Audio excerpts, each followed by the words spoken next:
Go.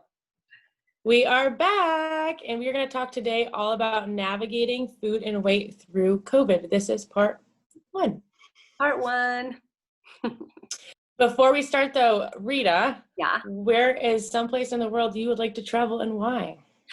Oh, I am so passionate about Mexico, and I don't know how much of it is because I grew up all over California and I'm obsessed with like Mexican food, but I feel a deep connection to like visiting the ruins and seeing Mexico City. I'm pretty fluent in Spanish, although I'm out of practice.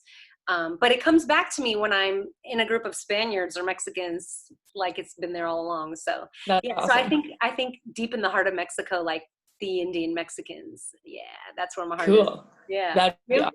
How about you?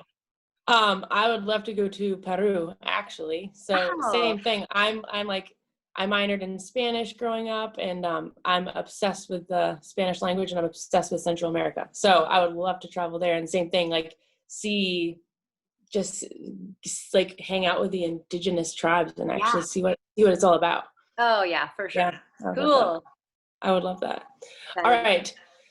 So what are your thoughts on this time? So we've heard from a lot of people that they are gaining a lot of weight. People are joking that people are gaining the COVID-19 instead of like the freshman 15, right? So Yeah. do you have any advice or thoughts or tips for our listeners about maybe how they can navigate through some of that?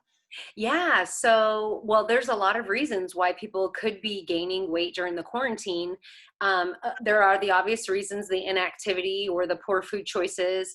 But the not so obvious reasons, I think, are the stress and the way people are being impacted by being cut off from their loved ones. I know it's especially hard for the extroverts out there. The introverts, I think, are getting by.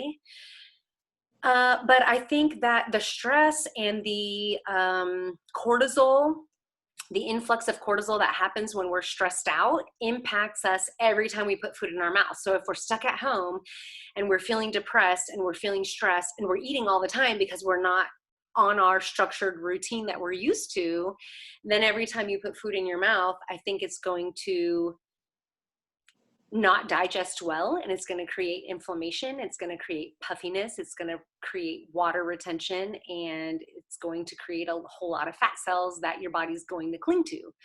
So that's just one aspect of it, but I know there are so many more. What's your opinion? What are your thoughts? Well, I'm really, really big on movement, and that doesn't, movement looks different for everyone. So I personally love to strength train. I love to run. I know you love to run as well, but that doesn't necessarily work for a lot of people. But I think the big thing that people are struggling with is that, like you said, stress is a huge component right now with COVID. A lot of people are out of jobs, or they're not really sure what their health is looking like. And I think it's important to find an outlet to help relieve some of that stress. So I'm really, really big on breath too. The cool thing about breath is that we can actually harness our breath and change how our brain is perceiving the threats around us, which is super cool. Yeah. So that is a big, big thing. But then for me, exercise is just a huge thing to relieve stress. So finding some way to move for pleasure in any capacity, even though it is hard because I know gyms are closed and all that stuff, but getting outside and getting into nature if you can in some way, I think is huge and could help a lot of people for sure. Yeah, absolutely. So what are your thoughts on food choices right now? The food choices people are making.